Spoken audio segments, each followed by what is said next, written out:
అప్పుడు యోసేపు తన యొద్ద నిలిచిన వారందరి ఎదుట తను తాను అణుచుకున్న జాలక, నా యొద్ద నుండి ప్రతి మనుష్యుని వెలుపలికి పంపివేయడని బిగ్గరగా చెప్పెను.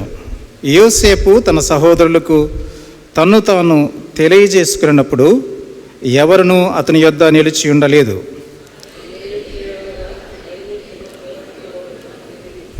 అప్పుడు యోసేపు, నేను యోసేపును, నా తండ్రి ఇంకా బ్రతికి ఉన్నాడా అని అడిగినప్పుడు అతని సహోదరులు అతని సముఖమందు తొందరపడి అతనికి ఉత్తరం ఇయ్యలేకపోయిరి.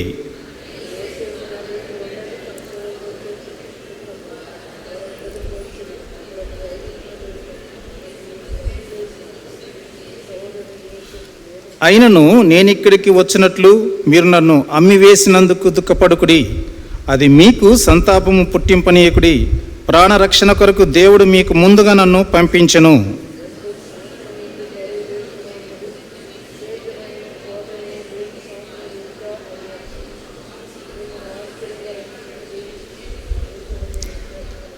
ప్రాణముతో కాపాడుటకును దేవుడు మీకు ముందుగా నన్ను పంపించెను.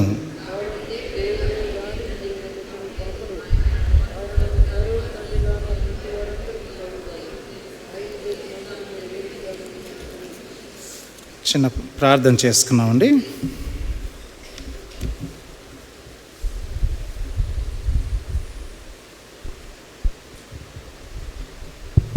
పరిశుద్ధుడైన మా దేవా, మీ పాదాలకు వందనాలు, స్తుతులు, స్తోత్రాలు చెల్లిస్తున్నాం.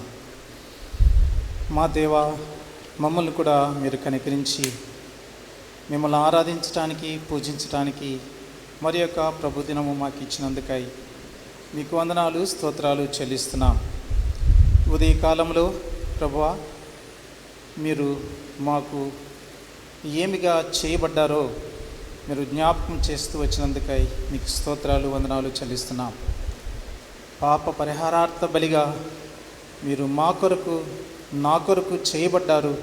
అందును బట్టి మీకు వందనాలు. గవిని వెలుపట మీరు చేసిన కార్యాన్ని బట్టి మీకు వందనాలు. గవిని వెలుపట అనగా నిందించబడుట, అవమానపరచబడుట, శ్రమపడుట అని మేము చూస్తూ వస్తుంటున్నాం. తండ్రి, నా కొరకై మీరు నిందించబడ్డారు. నిందించబడిన వారి యొక్క జాబితాలో అన్యాయముగా చేర్చబడ్డారు. మీరు అవమానపరచబడ్డారు. మీరు నా కొరకు శ్రమపడ్డారు.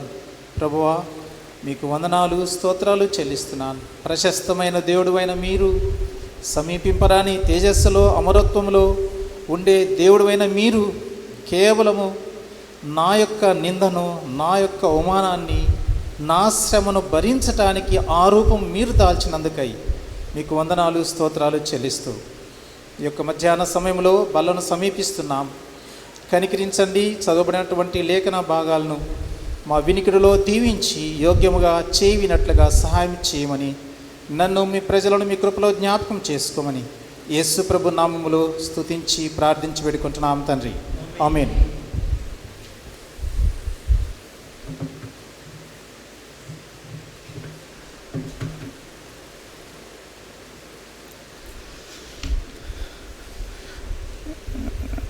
గమలీయేలన్న నాకు ఫోన్ చేసి ఈ సండే వర్తమానం తీసుకోమని చెబుతూ, మరి రెండవ వర్తమానము ఏమైనా తీసుకోగలరా అని అడిగినప్పుడు సరే అని చెప్పడం జరిగింది.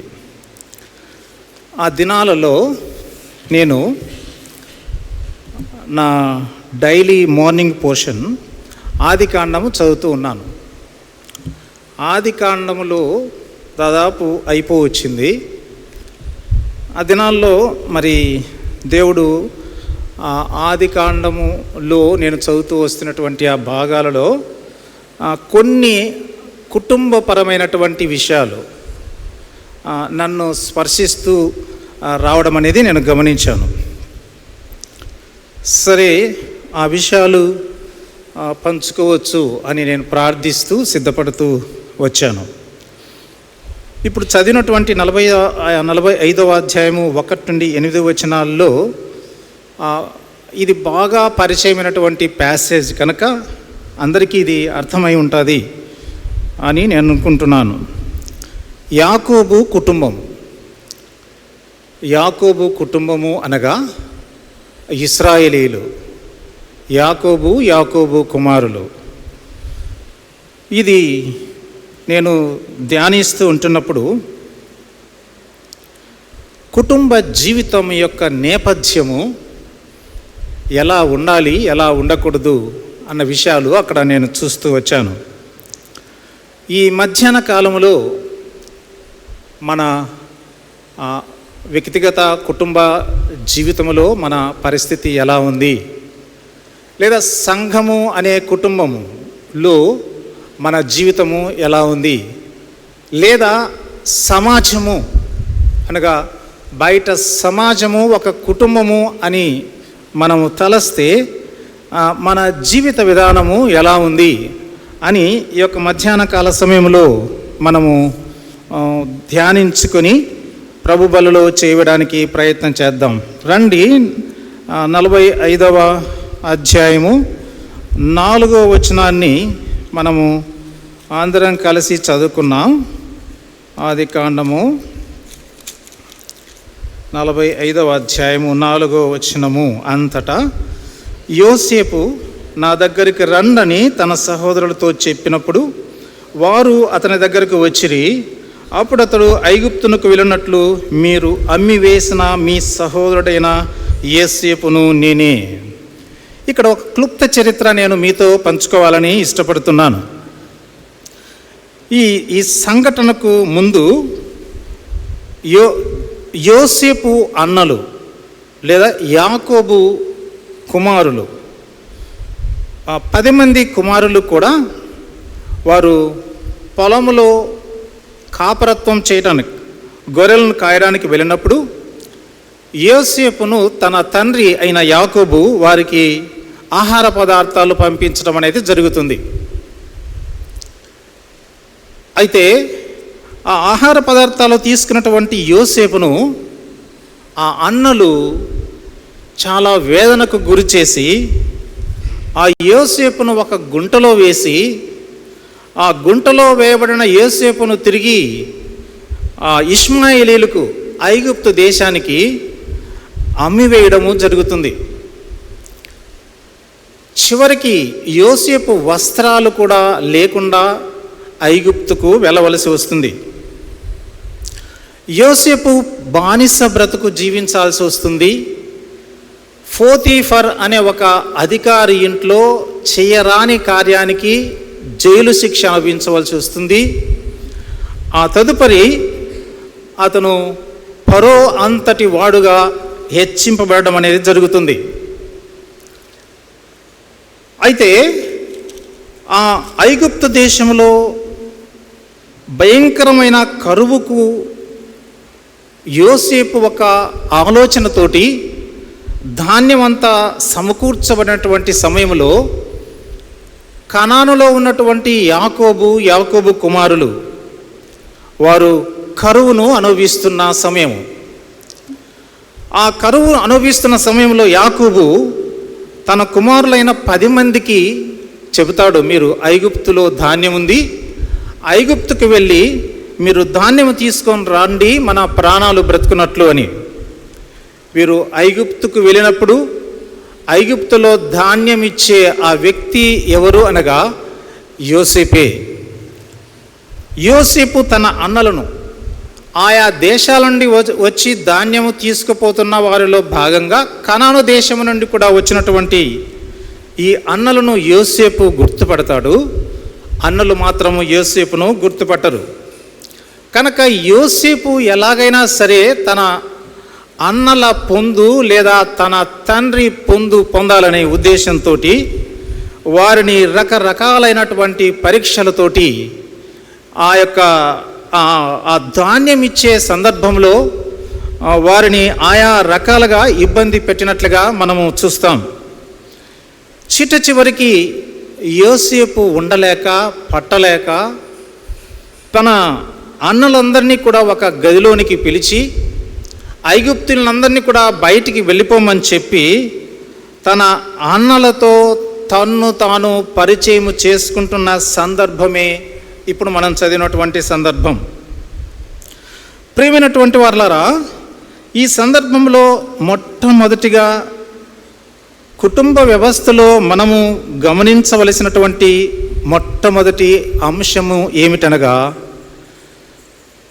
పట్టుకునే పాపము ఉంటుంది, జాగ్రత్త. వెంటాడే పాపము ఉంది, పాపమును తేలిగ్గా తీసుకోవడానికి వీలు లేదు, జాగ్రత్త. పట్టుకునే పాపము మొట్టమొదటిగా, లేదా వెంటాడే పాపం. ఇప్పుడు 45:4 మళ్ళీ చదువుదాము. ఆదికాండం 45వ అధ్యాయం 4వ వచనం అందరం కలిసి. అంతట యోసేపు నా దగ్గరికి రండని తన సహోదరులతో చెప్పినప్పుడు వారు అతని దగ్గరికి వచ్చిరి. అప్పుడు అతడు, ఐగుప్తునికి వెళ్ళినట్లు మీరు అమ్మివేసిన మీ సహోదరుడినైన యోసేపును నేనే. ఇక్కడ యోసేపు ఆయన స్వాభావికంగానే తన్ను తాను తన అన్నలకు పరిచయం చేసుకుంటున్నాడు. అయితే పాపము చేసినటువంటి వీరు అన్నలు, వారికి అర్థమైపోయింది, వారి పాపము బయట పెట్టబడిందని అర్థమైపోయింది. వారు చేసినటువంటి నేరము యోసేపుకు తెలిసిపోయిందని అర్థమైపోయింది.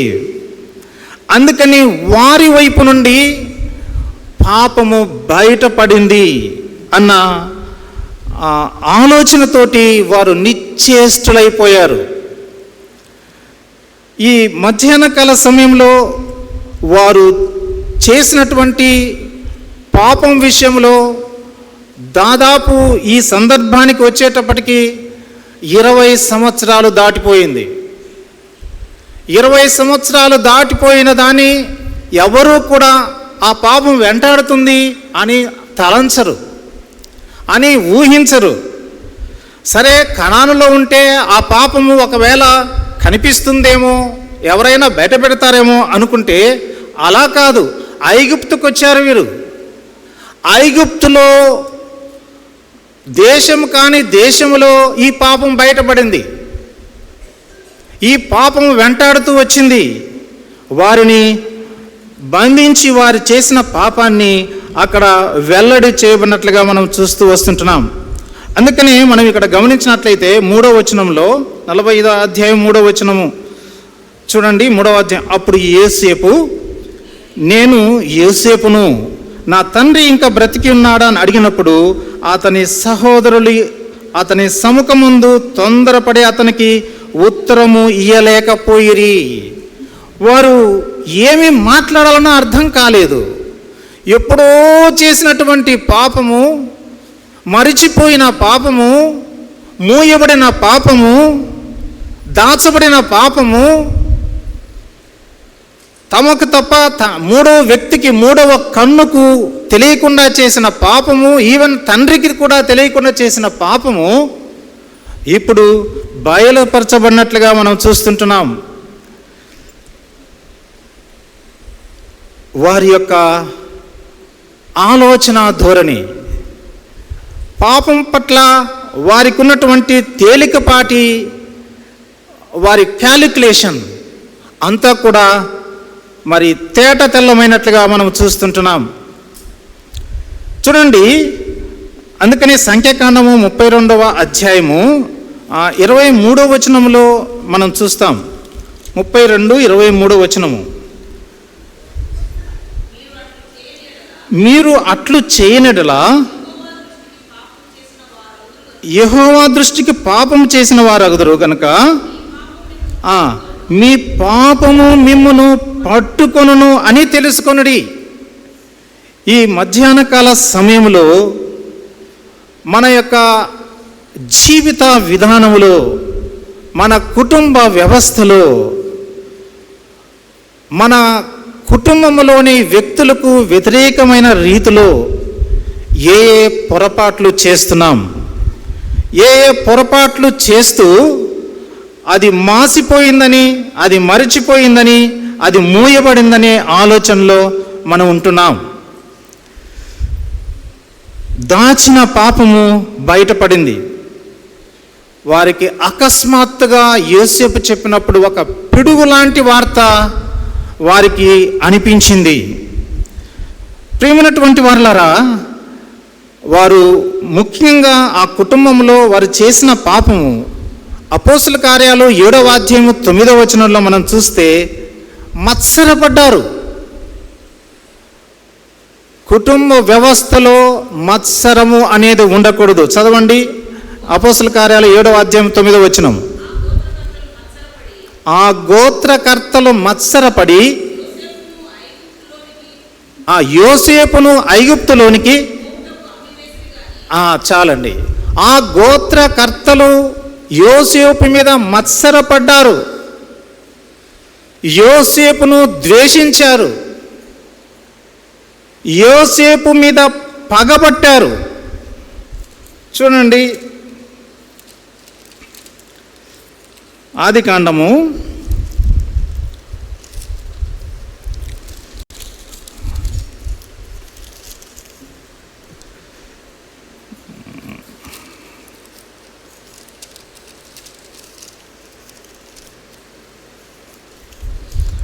37వ అధ్యాయము.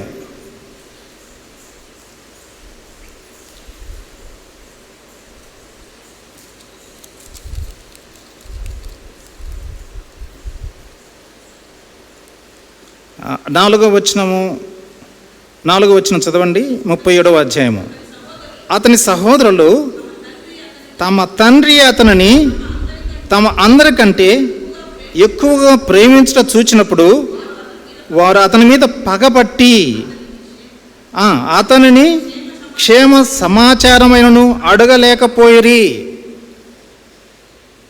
కుటుంబ వ్యవస్థలో నీ సహోదరుడిపై సహోదరునిపై ఉన్నటువంటి ద్వేషాన్ని బట్టి కనీసం బాగున్నారా అని అడిగే పరిస్థితి కూడా లేని జీవిత పరిస్థితులు ఉన్నాయి.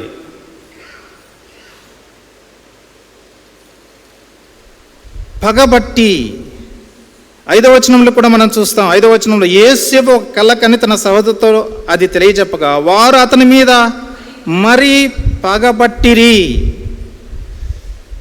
పగ, కలహము, కోపము, ద్వేషము, అసూయ, ఈర్ష్య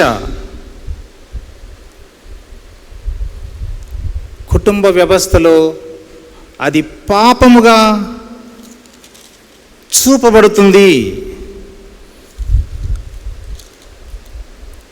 37వ అధ్యాయము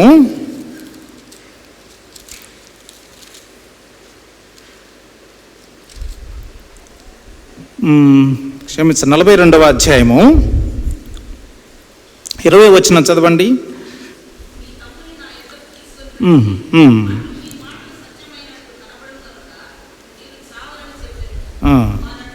21.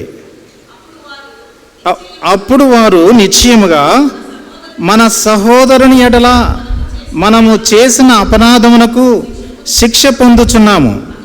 అతడు మనల్ని బతిమాలుకొనినప్పుడు మనము అతని వేదన చూచియు వినకపోతిమి. అందువలన ఈ వేదన మనకు వచ్చినని ఒకనితో ఒకడు మాట్లాడుకొనిరి. చాలండి. వేదన చూచి పట్టించుకొని, బాధ చూచి పట్టించుకోని స్థితి కుటుంబ జీవితములో, సంఘ జీవితములో, సమాజ జీవితంలో అది పాపముగా మనం ఇక్కడ చూస్తుంటున్నాం. అది పాపము అని చెప్పబడుతుంటగా మనం చూస్తుంటున్నాం.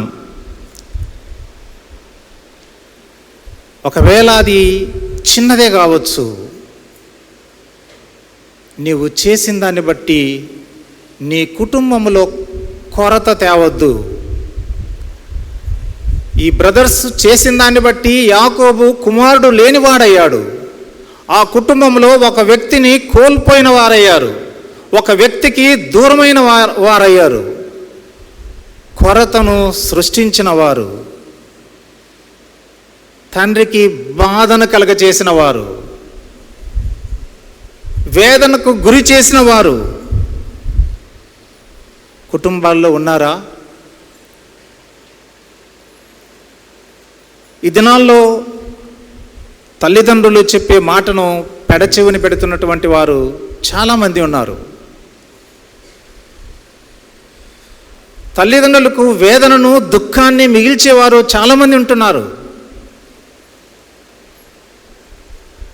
గర్వము, అహంకారము, తిరుగుబాటుతనము, పొగరుపోతుతనము, విచ్చలవిడి జీవితము, ఇది పాపము. ఈ పాపము పట్టుకుంటుంది, ఇది విడిచిపెట్టదు. అందుకని మనము దేవుని యొక్క వాక్యములో నుండి మనం చూస్తే దేవుడు ప్రతి విషయాన్ని కూడా ఆయన వింటున్నాడు అన్న విషయాన్ని, చూస్తున్నాడు అన్న విషయాన్ని మనం జ్ఞాపకం చేసుకోవాలి. హెబ్రీయులకు రాసిన పత్రిక 5వ అధ్యాయము, హెబ్రీయులకు రాసిన పత్రిక 5వ అధ్యాయం 12వ వచనము నుండి మనం చూస్తే 5వ అధ్యాయము చదవండి అమ్మా.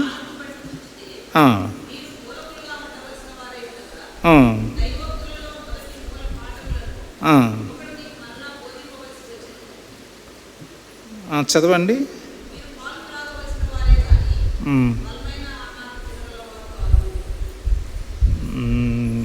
క్షమించండి, 4వ అధ్యాయము 13వ వచనము. మరియు ఆయన దృష్టికి కనబడని సృష్టము ఏదీ లేదు, మనము ఎవనికి లెక్క ఒప్పచెప్పవలసి ఉన్నదో ఆ దేవుని కన్నులకు సమస్తమును మరుగులేక తేటగా ఉన్నది. 12వ వచనంలో మనం చూస్తే దేవుని వాక్యము సజీవమై బలము గలదై రెండంచుల గల్ల ఎటువంటి ఖడ్గము కంటెను వాడిగా ఉండి ప్రాణాత్మలను, కీళ్లను, మూలగను విభజించినంత మట్టుకు దూరచు హృదయము యొక్క తలంపులను, ఆలోచనలను శోధించుచున్నది. ఈ మధ్యాహ్న కాల సమయంలో మన వ్యక్తిగత జీవితాన్ని మనం ఆలోచన చేస్తున్నప్పుడు, మన కుటుంబ జీవితంలో మన స్థానము ఏమిటో మనం ఆలోచన చేస్తుంటున్నప్పుడు, మనము దేవుని వాక్యము ద్వారా ఈ విభజించే రెండంచెలు గల ఖడ్గం కంటే వాడగలిగిన ఈ వాక్యము మన దగ్గరికి వస్తుంటున్నప్పుడు ఆ పాపమును, ఆ అపరాధమును, ఆ మత్సరమును, ఆ ద్వేషాన్ని, ఆ పగను అది మనలో నుండి తీసివేయటానికి ప్రయత్నం చేద్దాం. ప్రియమైనటువంటి వారలారా, లూకా రాసిన సువార్త 12వ అధ్యాయం 2వ వచనంలో కూడా మనం గమనించినట్లయితే, లూకా రాసిన సువార్త 12వ అధ్యాయము 2వ వచనం మనం చూస్తే, మరుగైనదేదియు బయలుపరచబడకపోదు, రహస్యమైనదేదియు తెలియబడకపోదు. మన యొక్క కుటుంబ వ్యవస్థలో, సంఘ కుటుంబ వ్యవస్థలో, సామాజిక కుటుంబ వ్యవస్థలో మనము దేవునికి ఇష్టమైన వారంగా జీవించాలి తప్పితే రహస్యమైనటువంటి పాపాలతోటి కాపురము చేస్తూ కొనసాగితే ఒకరోజు వస్తుంది, దేవాది దేవుడు ఒకరోజు ఆయన మనము చేసిన పాపపు చిట్టాను విప్పే రోజు వస్తుంది. ఆ రోజు మనము ఏమాత్రం కూడా ఒప్పుకోవడానికి, విడిచిపెట్టడానికి, పశ్చాత్తాపడడానికి, ఇక నేను చేయను అనడానికి అప్పుడు ఛాన్స్ లేదు. ఈ ఉదయకాలంలో ఆ పాపమును పట్టుకునే పాపము, వెంటాడే పాపము, మనము ఏమైనా ఎక్కడికి వెళ్ళినా ఆ పాపము వెంటాడుతుంది. అది మనం విడిచిపెట్టి, అది మనం వాటి నుండి విడుదల పొంది దేవుని సన్నిధిలో ఒప్పుకోవాల్సిన వారంగా ఉంటున్నాం.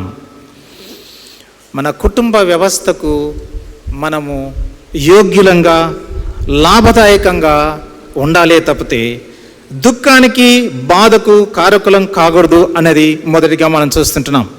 రెండవదిగా మనం చూస్తే రండి 45వ అధ్యాయము, 45వ అధ్యాయము అదే వచనం 4వ వచనం మనం చూస్తే, అంతటా యోసేపు నా దగ్గరికి రండని తన సహోదరుడితో చెప్పినప్పుడు వారు అతని దగ్గరికి వచ్చిరి.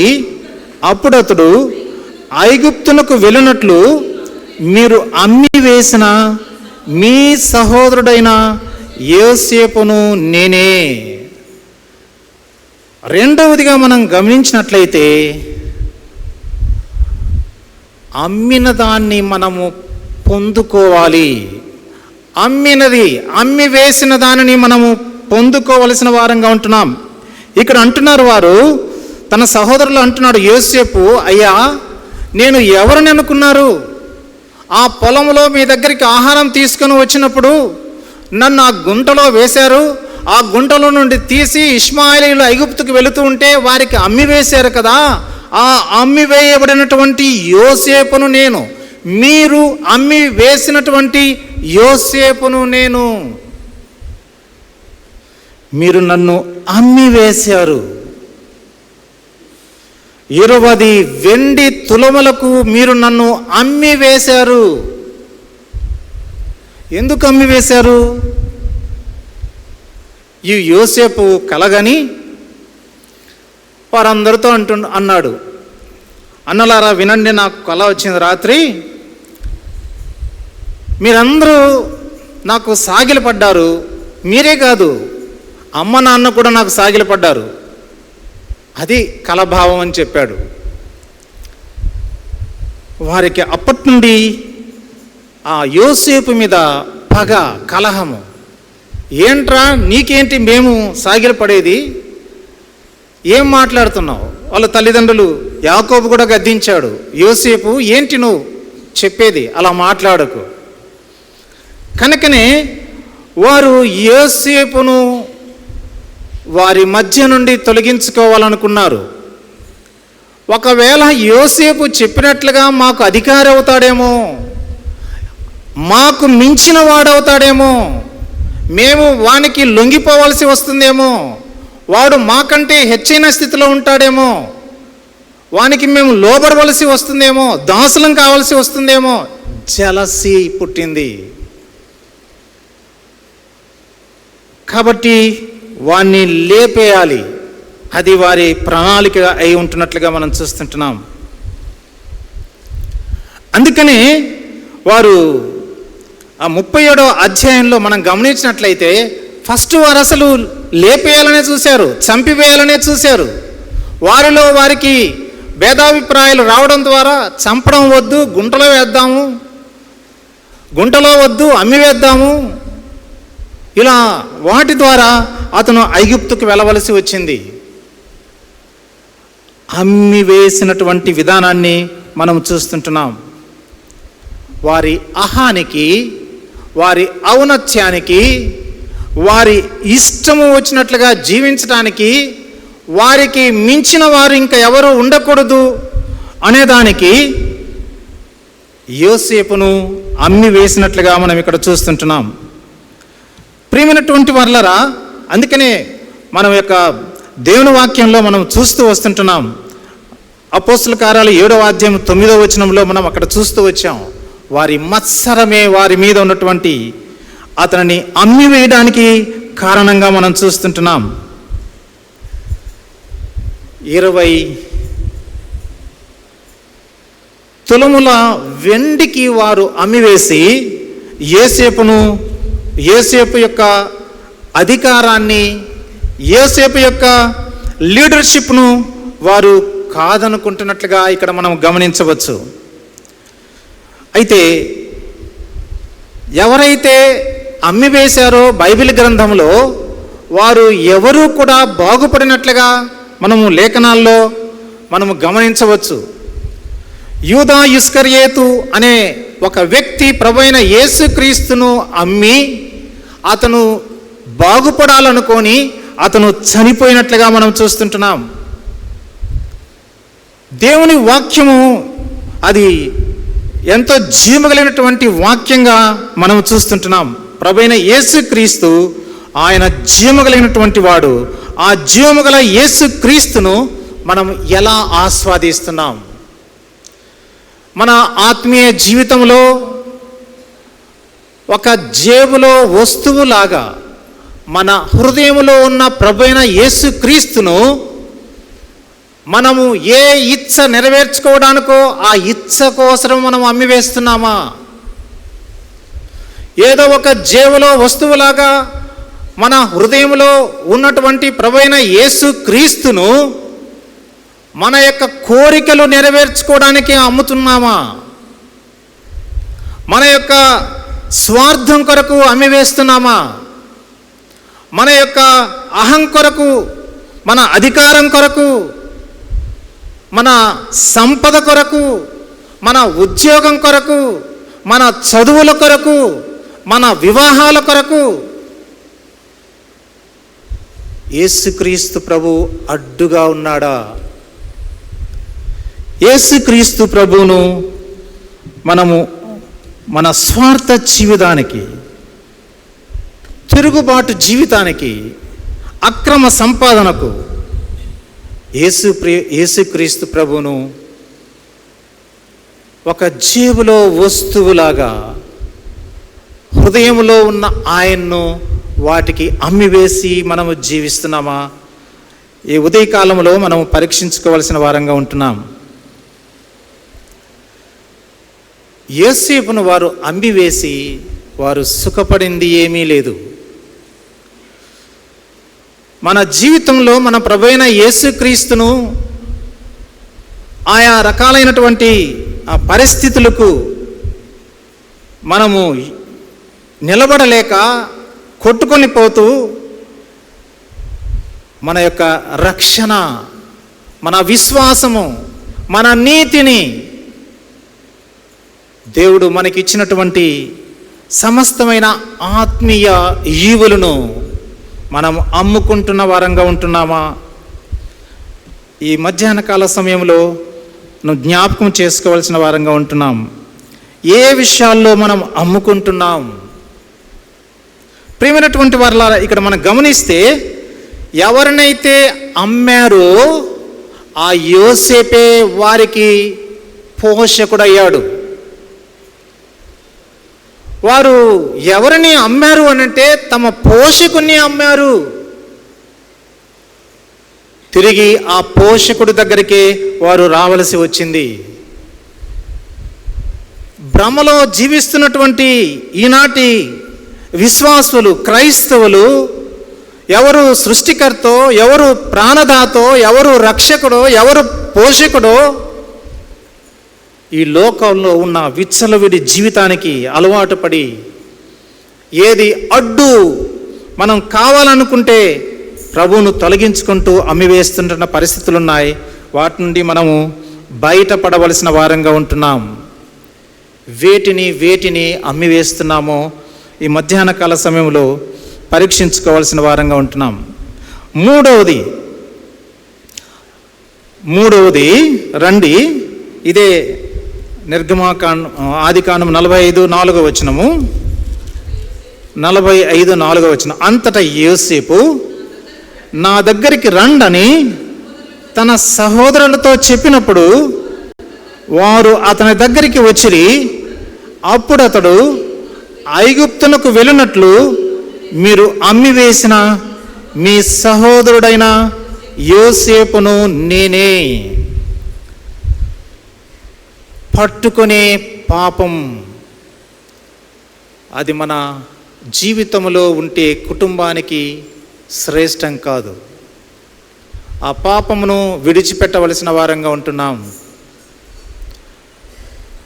అమ్ముకున్నది పొందుకోవాలి.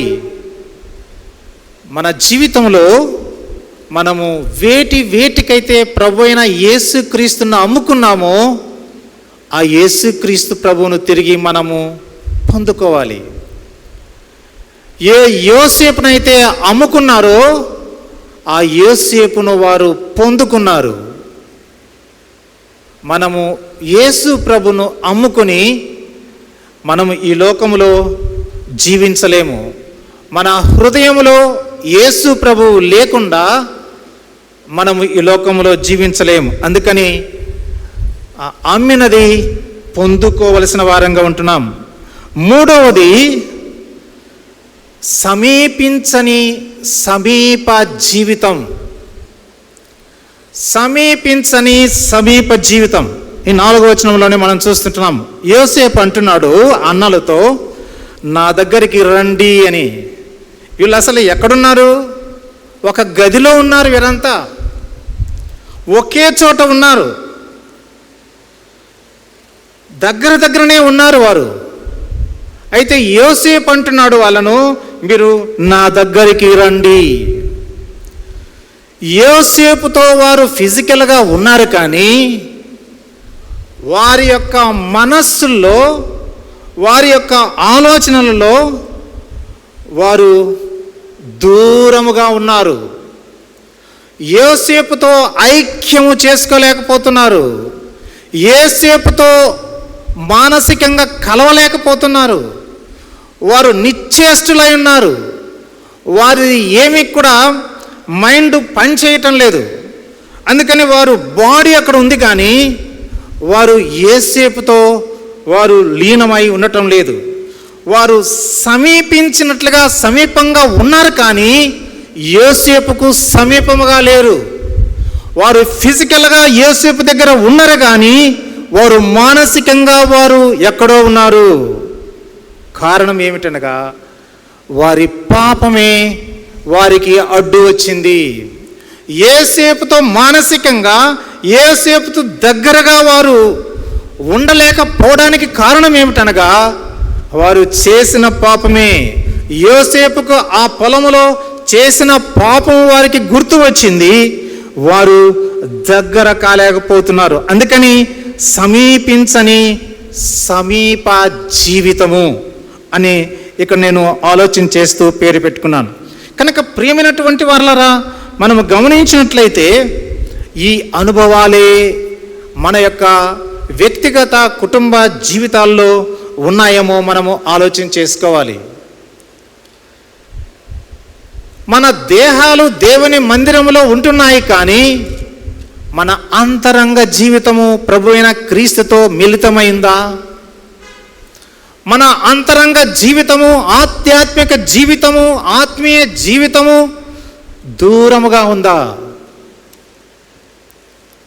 మనము బైబిల్ చదువుతున్నాము, కానీ ఆరాధన చేస్తున్నాము, కానీ బలలో చేయి వేస్తున్నాము, కానీ ప్రార్థన చేస్తున్నాము, కానీ మనము ఫిజికల్గా సమీపంగా ఉన్నట్లుగా భావించుకుంటున్నాం.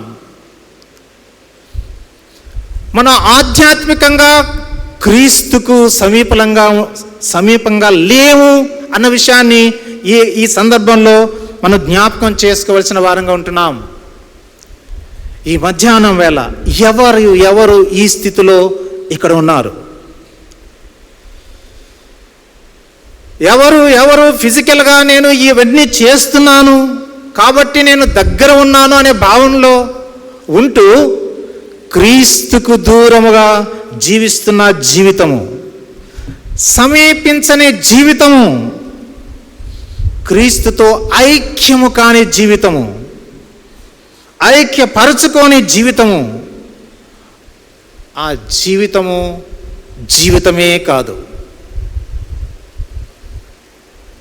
ఆ సమీపమే కాదు.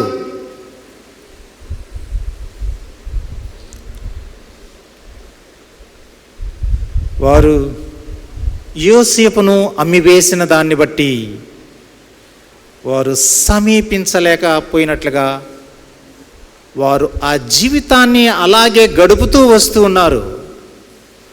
రోజులు గడుస్తున్నాయి, మాసాలు గడుస్తున్నాయి. మన జీవితంలో దూరంగానే బ్రతుకుతున్నాం. ఆత్మీయ జీవితము భ్రమల జీవితము కాదు, అది నిజ జీవితము. ఈ మధ్యాహ్నం వేళ మనము పరీక్ష చేసుకోవాల్సిన వారంగా ఉంటున్నాం. వెలి జీవితము కాకుండా విశ్వాసముతో జీవించవలసిన వారంగా రండి. మత్తయి రాసిన సువార్త 15వ అధ్యాయము 9వ వచనము. మత్తయి రాసిన సువార్త 15వ అధ్యాయము 9వ వచనం.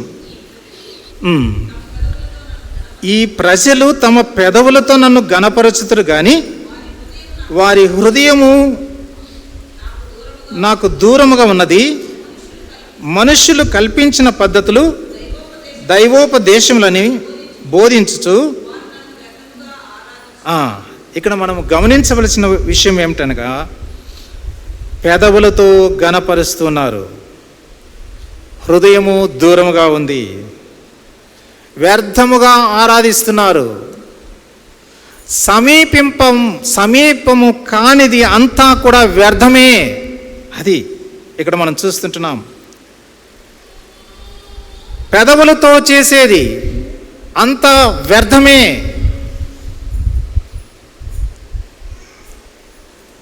ఈ మధ్యాహ్న సమయంలో మనం జ్ఞాపకం చేసుకుంటూ మన జీవితము ఏ స్థితిలో ఉందో పరీక్షించుకున్నాం.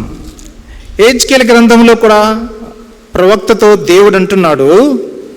హెజ్కేలు గ్రంథము 33వ అధ్యాయము 31వ వచనము 33, 31. చూడండి. నా జనులు రాదగిన విధముగా వారు నీ యొద్దకు వచ్చి నా జనులైనట్టుగా నీ ఎదుట కూర్చుండి నీ మాటలు విందురు గాని వాటిని అనుసరించి ప్రవర్తింపరు. మనం ఇప్పుడు ఇంతవరకు చెప్పుకున్నటువంటి మాటలకు అనుసంధానమే కదా. మళ్ళీ చదవండి, వినండి. దేవుడు అంటున్నాడు, హిజ్కియా ప్రవక్తతో అంటున్నాడు దేవుడు, నా జనులు రాదగిన విధముగా వారు నీ యొద్దకు వచ్చి నా జనులైనట్టుగా నీ ఎదుట కూర్చుండి నీ మాటలు విందురు గాని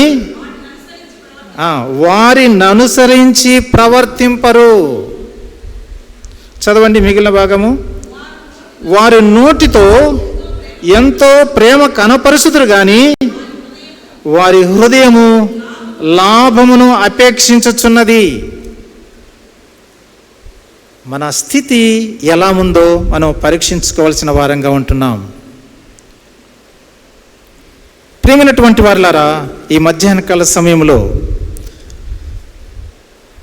నేను ముగించబోతున్నాను. చివరిదిగా ఈ విషయంలో మనం ఎలా ఉన్నాం? సమీపించరాని సమీప జీవితము వ్యర్థము. అలాంటి అనుభవాల్లో ఉంటున్నామా? పరీక్ష చేసుకోవాల్సిన వారంగా ఉంటున్నాం.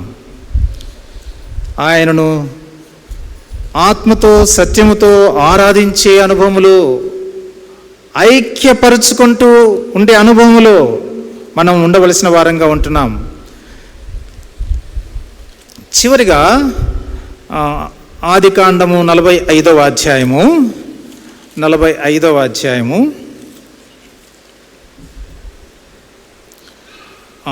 5వ వచనము నుండి మనం అందరం కలిసి చదువుకున్నాం. 8 వచనాలు తీయండి. ఆదికాండము 45వ అధ్యాయము 5వ వచనము నుండి 8వ వచనం వరకు అందరం కలిసి. అయినను నేనిక్కడికి వచ్చినట్లు మీరు నన్ను అమ్మివేసినందుకు దుఃఖపడకుడి, అది మీకు సంతాపం పుట్టింపనీయకుడి. ప్రాణరక్షణ కొరకు దేవుడు మీకు ముందుగా నన్ను పంపించెను. 2 సంవత్సరముల నుండి కరువు దేశములో ఉన్నది, సేద్యమైనను కోతైనను లేని సంవత్సరములు ఇంకా 5 వచ్చును. మిమ్మును ఆశ్చర్యముగా రక్షించి దేశములో మిమ్మును శేషముగా నిలుపుటకును ప్రాణముతో కాపాడుటకును దేవుడు మీకు ముందుగా నన్ను పంపించెను. ఏసేపు మాటలు అన్నమాట ఇవి. వారు నిశ్చేష్టులయ్యారు. ఎప్పుడు? వారందరూ గదిలో ఉన్నారు, భయాందోళన మధ్య ఉన్నారు. యేసేపు ఏడ్చాడు కూడా. ఐగుప్తు వాళ్ళనందరినీ బయటికి పంపించిన తర్వాత తన అన్నలతో అంటున్నాడు, మీరు ఐగుప్తునకు పంపివేసినట్లుగా ఆ పంపివేయబడినటువంటి వ్యక్తిని నేనే, ఆ యేసేపు నేనే అని చెప్పినప్పుడు వారు భయపడిపోయారు. ఆ సందర్భంలో యోసేపు వారితో చెప్పిన మాటలు మనం ఇందాక చదివాం. ఏమంటున్నాడు? అయినను పై భాగంలో అప్పుడు ఐగుప్తునకు వెళ్ళినట్లు మీరు అమ్మివేసిన మీ సహోదరుడైన యోసేపును నేనే, అయినను నేను ఇక్కడికి వచ్చినట్లు మీరు నన్ను అమ్మివేసినందుకు దుఃఖపడకుడి, అది మీకు సంతాపం పుట్టింపనీయకుడి. ప్రాణరక్షణ కొరకు దేవుడు మీకు ముందుగా నన్ను పంపించెను.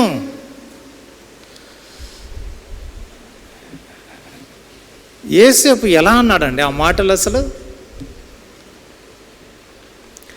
తాను భోజనం తీసుకొని తన అన్నలకు ప్రేమతో ప్రీతితో చిన్నవాడైన పొలాలలో అడవుల్లో మోసుకొని 10 మందికి అన్నం తీసుకొని పోవాలంటే ఆ కాలంలో తినే వాళ్లకు చిన్న విషయమా? అంత మూటను మోసుకొని వాళ్ళ దగ్గరికి వెళితే అపహాస్యం చేశారు. అది గుర్తుంది యోసేపుకు. అవమానపరిచారు. అది గుర్తుంది యోసేపుకు. రే కలగన్నోడు వస్తున్నాడు పట్టుకోరావాన్ని అనింది గుర్తు అన్న మాటలు గుర్తున్నాయి యోసేపుకు. వాడిని చంపేద్దాంరా అన్న మాటలు గుర్తున్నాయి యోసేపుకు. ఈ సమయంలో ఒరే వాడిని ఎందుకు చంపడం ఎందుకురా, ఆ గోతులో వేద్దాం అన్న మాటలు గుర్తున్నాయి. ఒరే గోతులో వేస్తే ఏమొస్తుందిరా, వాడిని పైకి తీసి వాళ్ళకి అమ్మేస్తే డబ్బులు వస్తాయి, ధనం వస్తాయి అని అన్న మాటలు గుర్తున్నాయి. అన్నా నన్ను ఎందుకు గోతులో వేస్తున్నారు, నాకు భయం వేస్తుంది, నన్ను పైకి తీయండి అని మొరపెట్టుకున్నటువంటి మాటలను వాళ్ళ కనికరం పుట్టించలేదు. అది గుర్తుంది.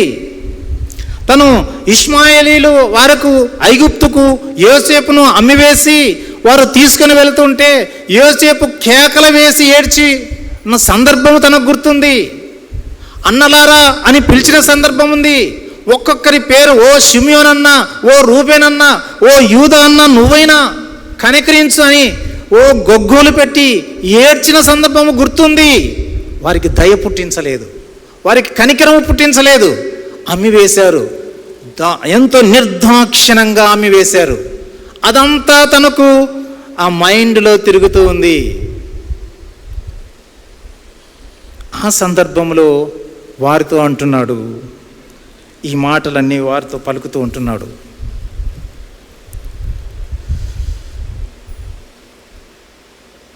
వారు చేసిన పాపం ఏమిటో వారికి కూడా తెలుసు. వారు గిల్టీ కాన్షియస్తో వారు ఉంటున్నారు. మేము పాపము చేశాము. ఆ గిల్టీ కాన్షియస్ వారిని దాదాపు 18 సంవత్సరాలు వెంటాడింది. యోసేపు వారిని చేర తీసిన తర్వాత కూడా 16 సంవత్సరాలు వారిని వెంటాడుతూనే ఉంది. యోసేపు వారిని ఆ ఐగుప్తులో వారికి ఆశ్రయం ఇచ్చి, వారి తండ్రిని పిలిపించి, వారికి గోషెను ఒక ప్రదేశం ఇచ్చి అక్కడ ఉంచిన, అక్కడ 16 సంవత్సరాలు యాకోబు జీవించిన ఆ కాలమంతా కూడా వారిలో అది వెంటాడుతూనే ఉంది. అందుకని 50వ అధ్యాయం రండి, ఆదికాండం 50వ అధ్యాయము 15వ వచనం నుండి, 50వ అధ్యాయం 15వ వచనం నుండి, యోసేపు సహోదరులు తమ తండ్రి మృతి పొందుట చూచి, యోసేపు మన యందు పగబట్టి మనం అతనికి చేసిన కీడంతటి చొప్పున మనకు నిశ్చయముగా కీడు జరిగించననుకొని యోసేపునికి ఇలాగ వర్తమానము పంపిరి. నీ తండ్రి తాను చావక మునుపు ఆజ్ఞాపించినదేమనగా, మీరు యోసేపుతో నీ సహోదరులు నీకు కీడు చేసిరి గనక దయచేసి వారి అపరాధమును వారి పాపమును క్షమించమని అతనితో చెప్పుడనను. కాబట్టి దయచేసి నీ తండ్రి దేవుని దాసుల అపరాధము క్షమించమనిరి. వారు యోసేపుతో ఇలాగ మాట్లాడుచుండగా అతడు ఏడ్చెను. మరియు అతని సహోదరులు పోయి అతని ఎదుట సాగిలపడి, ఇదిగో మేము నీకు దాసులమని చెప్పగా, యోసేపు భయపడకుడి, నేను దేవుని స్థానమందున్నానా?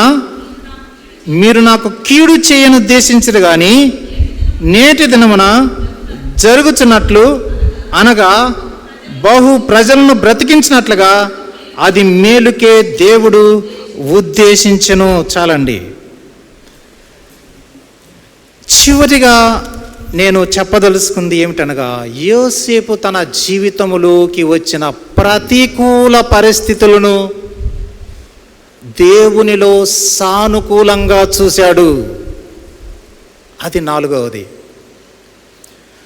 యోసేపు తన జీవితంలోనికి ప్రతికూలంగా వచ్చినటువంటి ఈ సిచ్యువేషన్స్ను ప్రతికూలంగా ఉన్నటువంటి ఈ పరిస్థితులను ఆ యోసేపు దేవునిలో సానుకూలంగా చూశాడు. అందుకని ఇక్కడ ఆ మాటలు మాట్లాడుతున్నాడు.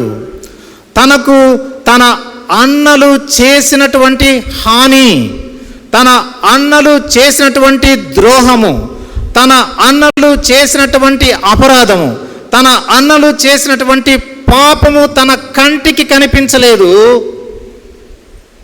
దేవుడు తనకు ఏమై ఉన్నాడో, దేవుడు తనకు ఏమైనా చేయగలడో అది తనకు కనిపిస్తుంది.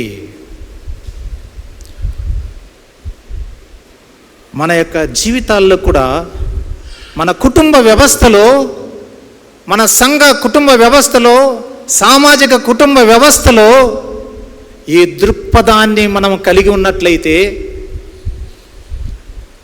ఎంత క్షేమము, ఎంత సమాధానము, ఎంత సంతోషము, ఎంత ఆశీర్వాదము. కుటుంబాల్లో ఎవరైనా ఒకరు పొరపాటున ఒక మాట అంటే గాయపరచబడతాం, మనసులో పెట్టుకుంటాం, పగ పెట్టుకుంటాం. లేదా ఇంకొకటి, సంఘం అనే కుటుంబంలో ఎవరైనా ఏదైనా అంటే, ఏమైనా పొరపాటున జరిగితే మనసులో పెట్టుకుంటాం, అలిగి వెళ్ళిపోతాం, ఇంకొకటి చేస్తాం. యోసేపుకు ఇంత జరిగినా కూడా, ఇంత తన కళ్ళ ముందు మెదులుతూ ఉన్నా కూడా, తన అన్నలు చేసిన ద్రోహం అంతా అని తెలిసి కూడా దాన్ని సానుకూలంగా చూస్తున్నాడు. పాజిటివ్ వేలో చూసినట్లుగా మనం చూస్తుంటున్నాం.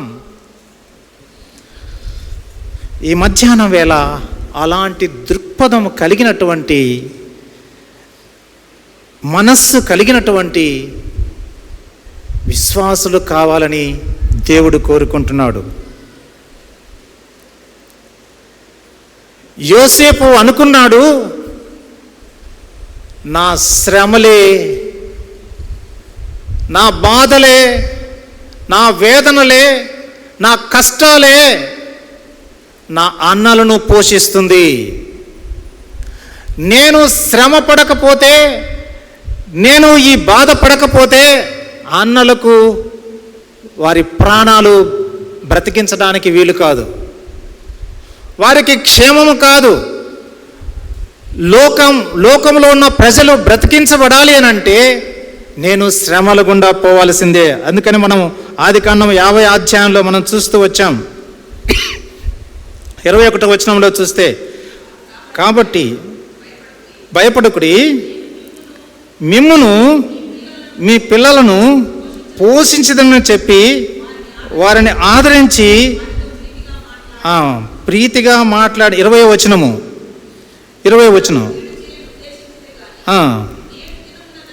నేటి దినమున జరుగుతున్నట్లుగా. ఏమిటి నేటి దినము జరుగుతుంది? అక్కడ కరువుతో చస్తున్నారు తండ్రి అన్నలు. యోసేపును బట్టి, ధాన్యాన్ని బట్టి బ్రతుకుతున్నారు. వాళ్ళే కాదు, అనగా బహు ప్రజలను బ్రతికించినట్లుగా అది మేలుకే దేవుడు నా పట్ల శ్రమలను అలౌ చేశాడు. ఇది క్రీస్తు స్వభావం అండి. ప్రభు అయిన యేసుక్రీస్తు ఆ శిలువలో శ్రమ పడకపోతే, నలగొట్టబడకపోతే, గాయపరచబడకపోతే, అవమానపరచబడకపోతే, ఉదయకాలంలో ఆరాధన వర్తమానంలో చూసినట్లుగా ఆయన గవిని వెలుపల అనుభవాలు ఆయన అనుభవించకపోతే లోకానికంతటికి రక్షణ లేదు. ఆ శ్రమలలో నుండే మనకు ప్రవహిస్తుంది రక్షణ. మన గృహములో మనము ఎంతో కొంత శ్రమను వహించాలి, సహించాలి. ఇతరులకు, మన కుటుంబంలో ఉన్న వ్యక్తులకు క్షేమం కలగాలంటే, మన సంఘమనే కుటుంబంలో మనము ఎంతో కొంత భరించాలి, వహించాలి, సహించాలి, కొంత ఓర్చుకోవాలి, కొంత త్యాగము చేయాలి. మన సంఘమనే కుటుంబంలో మిగిలిన వాళ్ళకు ఉపయోగపడాలంటే ఈ యొక్క లోకము అనే సమాజంలో మనము ఏదైనా ఎంతైనా కొంతైనా ఉపయోగపడాలంటే మనం వీటి గుండా వెళ్ళక తప్పదు. ప్రభు అయిన యేసు క్రీస్తు యొక్క మాదిరి మనం చూస్తుంటున్నాం, యోసేపు యొక్క జీవితాన్ని చూస్తుంటున్నాం. అందుకని యోసేపు అంటున్నాడు, యోసేపు దృక్పథం అలా ఉంటుంది. సానుకూల దృక్పథంతో ప్రతికూల పరిస్థితిని సానుకూలముగా తను తీసుకుంటున్నాడు.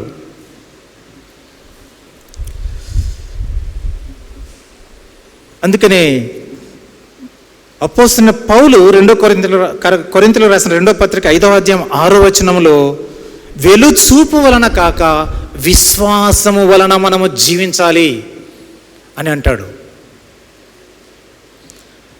ఈ మధ్యాహ్న కాల సమయంలో మన జీవితము ఏ స్టేటస్లో, ఏ స్థాయిలో, ఎంత ఉపయోగకరంగా లేదా ఎంత అన్యాయంగా, ఎంత దుర్మార్గంగా, ఎంత మంచిగా, ఎంత ఉపయోగకరంగా ఉందో, మనము ఎంత స్వార్థపూరితంగా ఉందో, ఎంత ఉపయోగపడుతుందో, ఎవరి కోసము ఏమైనా నలుగుతుందా, మనం మధ్యాహ్న కాల సమయంలో పరీక్షించుకోవాల్సిన వారంగా ఉంటున్నాం. కనుక ప్రేమైనటువంటి వారలారా, మనం గమనించినట్లయితే ఉదయకాలంలో మనము మొట్టమొదటిగా మన యొక్క కుటుంబ వ్యవస్థ జీవితంలో, అది ఏ కుటుంబమైనా కావచ్చు, పాపమును దాచిపెట్టి జీవితాన్ని కొనసాగించకూడదు. పాపము ఏ రోజైనా పట్టుకుంటుంది. పాపము మనము ఎక్కడికి వెళ్ళినా వెంటాడుతుంది. అందుకనే విడిచిపెట్టి ప్రభువైన యేసుక్రీస్తు దగ్గర మనం ఒప్పుకున్నట్లయితే క్షేమం. ఒకరోజు ఆయన వస్తాడు, మన పుస్తకాన్ని విప్పుతాడు. ఆ రోజు మనం ఒప్పుకున్నా కూడా విడుదల ఉండదు అన్న విషయాన్ని మనం జ్ఞాపకం చేసుకోవాల్సిన వారంగా ఉంటున్నాం. రెండవదిగా మనం చూస్తూ వచ్చాం, అమ్మినది పొందుకో. యోసేపును అమ్మారు ఇశ్రాయేలీయులు, తన అన్నలు పొందుకున్నారు. ఆయన పోషకుని పోగొట్టుకున్నారు, పోషకుని పొందారు. మన క్రైస్తవ విశ్వాస జీవితంలో ఈ లోక సంబంధమైన వాటి కొరకు యేసుక్రీస్తు ప్రభువును ఒక జేబులోని వస్తువులాగా, హృదయంలో ఉన్నటువంటి క్రీస్తును అమ్ముకున్నామా? తిరిగి ఆయన మన పోషకుడు, మన రక్షకుడు, మన సంరక్షకుడు, మన ప్రాణదాత. ఆయనను మనము ఖచ్చితంగా తిరిగి పొందుకోవలసిందే. ఆయన పొందుకోకుండా మనం జీవితాన్ని కొనసాగిస్తే అది వ్యర్థము అన్నది మనం చూస్తుంటున్నాం. అమ్ముకున్నది పొందుకోవాలి. మూడవదిగా మనం చూస్తూ వచ్చాము, సమీప జీవితము. దగ్గర కాని దగ్గర జీవితము, దగ్గర చేర్చని దగ్గర జీవితము. మనం అనుకుంటున్నాం దేవునికి సమీపంగా ఉన్నామని. అక్కడ ఇశ్రాయేలీయులు అనగా అన్నలు తన తమ్ముడు దగ్గర ఉన్నారే కానీ యోసేపు అంటున్నారు, అన్నలారా దగ్గరికి రండి. ఎందుకనగా వారు మానసికంగా ఎక్కడో ఉన్నారు. మన ఆత్మీయ జీవితంలో మన యాక్టివిటీస్ అని ఫిజికల్గా దేవునికి దగ్గరగా ఉన్నట్లు అనిపించవచ్చు, కానీ మనం నిజంగానే ఆధ్యాత్మికంగా దేవునికి దగ్గర జీవితాన్ని మనం కలిగి ఉన్నామా? క్రీస్తుతో పెనవేయబడినటువంటి జీవితం, ఐక్యపరుచుకుంటున్న జీవితం మనలో ఉందా? సమీపించని సమీప జీవితము అనే విషయాన్ని మనం చూస్తూ వచ్చాం. చివరిగా మనం చూస్తాం, ప్రతికూల పరిస్థితులను అనుకూలంగా దేవునిలో చూచిన యోసేపు. మన యొక్క కుటుంబ వ్యక్తిగత జీవితంలో ప్రతి అనానుకూల పరిస్థితిని మనకు హాని చేసే వారిని బట్టి, మనకు బాధ కలుగజేసే పరిస్థితులను బట్టి మనం వాటిని దేవునిలో మనం చూస్తూ, మనం కొంతైనా శ్రమల గుండా వెళ్ళడం అనేది శ్రేయస్కరమని ఎరిగి, యోసేపు శ్రమల గుండా వెళ్ళడము ద్వారానే ఆయన ఒకరోజు ప్రజలకు ధాన్యం ఇచ్చేవాడు, ప్రాణభిక్ష పెట్టేవాడయ్యాడు. ప్రభువైన యేసుక్రీస్తు ఆయన నలిగిపోయి శ్రమల గుండా వెళ్ళే ఆయన మనకు రక్షణ ఇచ్చాడు. మనము కూడా సహించవలసిన వారంగా ఉంటున్నాం. ప్రతికూల పరిస్థితులన్నిటినీ కూడా అన్నీ నెగిటివ్గా మనం చూసుకుంటూ జీవితాన్ని కొనసాగించకూడదు. వాటిలో దేవునిలో వాటిని సానుకూల పరిస్థితులుగా మనం ఎంచుకొని ఈ లోకంలో జీవించవలసిన వారంగా ఉంటున్నాం. ప్రభు ఈ మాటలను దీవించునుగాక. ఆమేన్.